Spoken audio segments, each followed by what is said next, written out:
I just couldn't stay away, could I? I'm sure absolutely none of you are shocked that I have caught the vinyl bug once again. I've been seeing so many people in the vinyl community posting up videos of their latest hauls, and I'm sitting here with my little puny CDs like, man, I want to get back in on the action. So that's exactly what I did. Let's be real here, I just really missed the hobby. I missed just collecting records and stacking up my collection. So I decided for this series, I'm going to chronicle my collection as it grows in real time.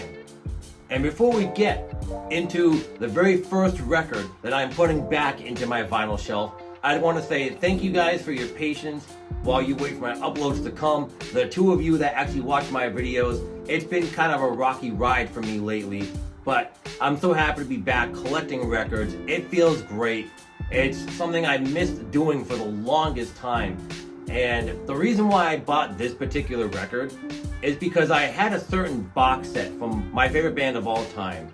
And I sold that box set when I basically purged my record collection. I had about 50 or so records. And that box set is now going for $200 plus. So I'm probably not going to get that set anytime soon.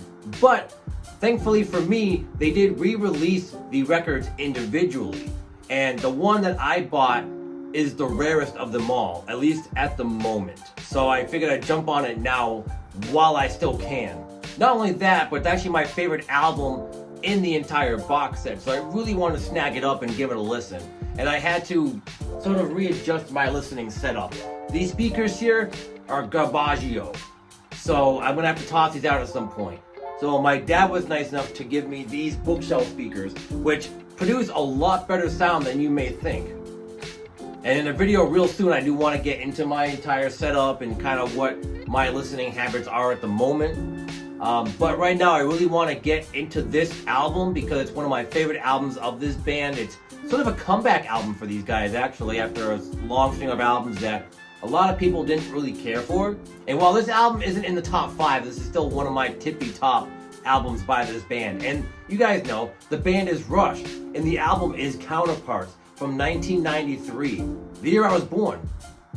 So if you guys caught me on Rush fans, you'll have seen us do an unboxing of the 1989 to 1996 vinyl box set. That included the albums Presto, Roll the Bones, Counterparts, and Tesseracto, all in a box set with unique lenticular prints of redone album covers by Hugh Syme. Like I stated earlier, don't have that box set anymore. But Rhino did reissue all 4 albums in their Start Your Ear Off Right campaign. And what can be said about Rush that hasn't already been said? They're the greatest 3-piece Canadian band ever. They're prog rock legends. I mean, these guys have really influenced so many bands in the past, present, and the future. With albums like 2112, Moving Pictures, Permanent Waves, Signals, even their later albums like Vapor Trails and Clockwork Angels, still heavily influential to a lot of rock and even pop bands going on today. But I had to pick up Counterparts because this is my personal favorite of that entire 90s era. This is really a comeback album for Rush. This album saw them returning to a more guitar, bass, and drum sound. You have Kevin Shirley, Caveman Kevin Shirley, in the engineer's chair after a few albums that were a little on the thin side. Presto and Roll the Bones especially sounded particularly thin in their production, but this album has quite a nice oomph to it. And what I really love about this album is the theme and the motif of Counterparts. Here is the inner sleeve. It's mostly, well, an inner lay, I should say. What I really love is the photos of the counterparts and the theme of the album. So you have salt and pepper shakers. You have puzzle pieces going into one another. You have the rabbit and the tortoise and the hare. You got the happy and sad masks, which is pretty cool. And you got the cows and locks and barrels. I don't know what that has to do with anything. But then you have hand signals.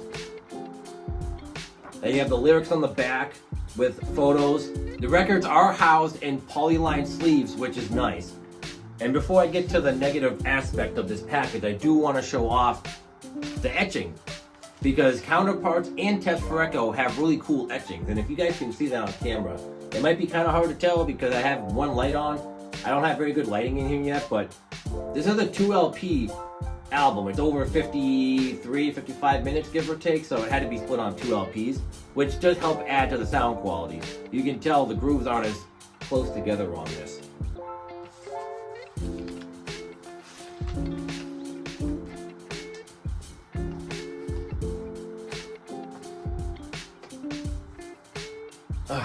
Okay, now this is the disappointing part.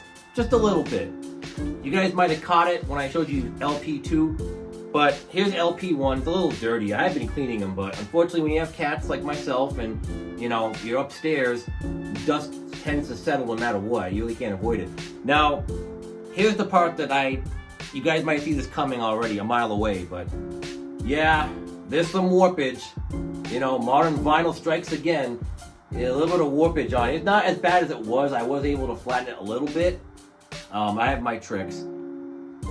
Yeah, I mean, it's not as warped as it may look, but it's warped enough. I mean, this thing dances on the turntable.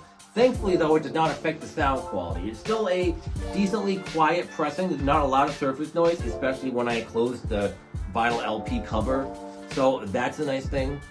Thankfully, there's not a lot of pops and clicks or any of that usual rigmarole that comes with vinyl records. They're pretty quiet pressings, all things considered.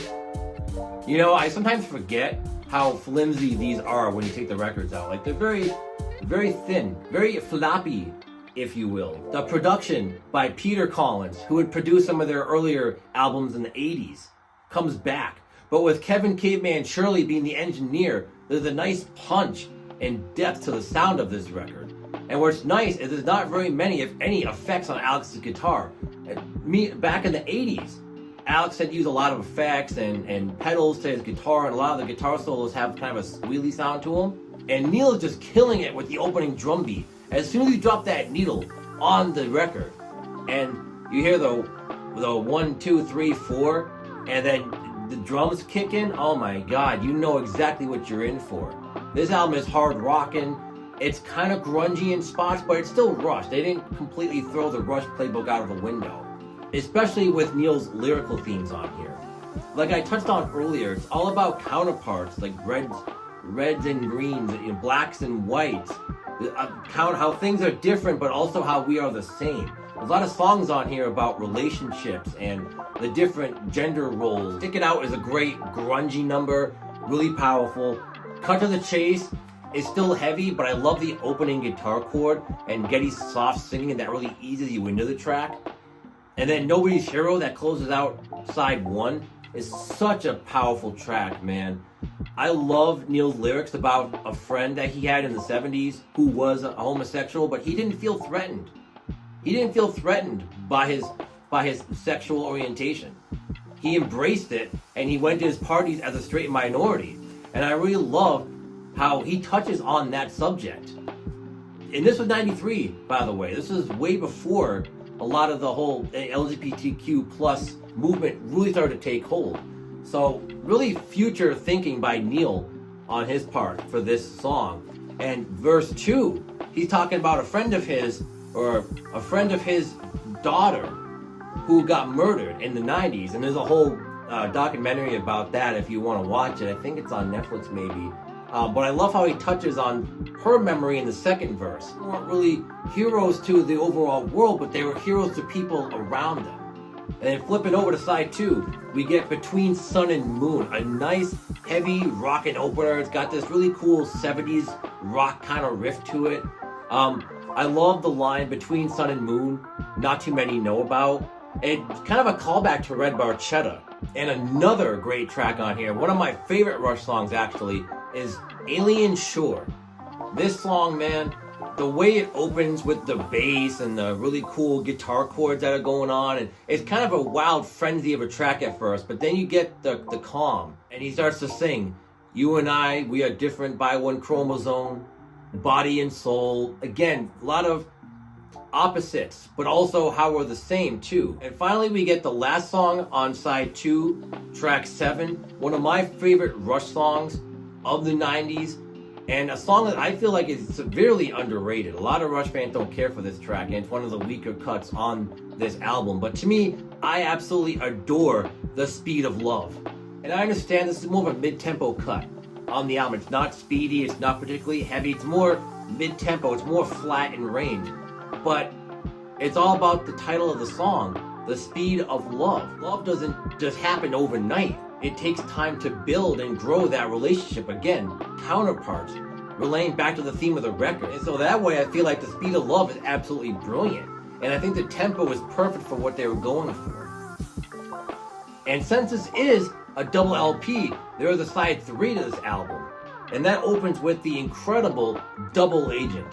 This is a bit of an unconventional song for Rush. There's spoken word, there's heavy breakdown bits, it's kind of proggy, harkening back to their late 70s, early 80s kind of era.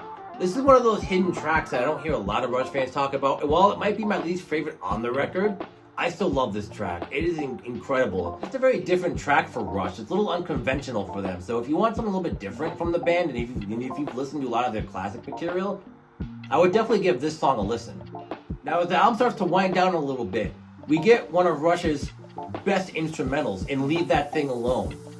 This is a really groovy and kind of jazzy instrumental. I love Geddy's bass work on here, and it would definitely flourish live, particularly on the Time Machine tour, where Geddy would just finish it off with this incredible bass solo.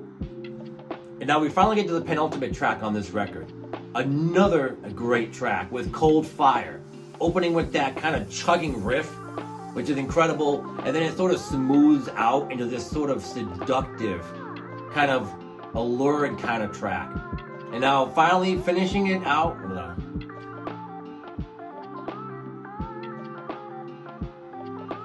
Now finishing off the record, we close side 3 with the incredible closing track, Everyday Glory. I absolutely adore this song. A lot of people don't talk about this particular Rush track. I feel like because the album is a little bit longer for the band, it was the 90s after all, a lot of people don't get to this song. I mean, what a way to close an album out. This is more of a mid-tempo kind of track, but I love the uplifting guitar melody juxtaposed with lyrics about a couple fighting and their little girls is in the corner crying, just trying to get through the day. But it's still very hopeful because there's everyday glory. We will rise through the ashes. But that's gonna do it for me, guys. Thank you so much for checking out episode 1 of Rebuilding My Vinyl Collection. If you guys want to see in real time me building my vinyl collection from the ground up, don't forget to hit that subscribe button to join our Musical Monk family. And if you want to be notified when I upload a video to the channel, make sure to hit that bell so that way you'll be notified when I upload a video to the channel. Don't forget to listen to Rush on vinyl. Make sure to join me again for Rebuilding My Vinyl Collection.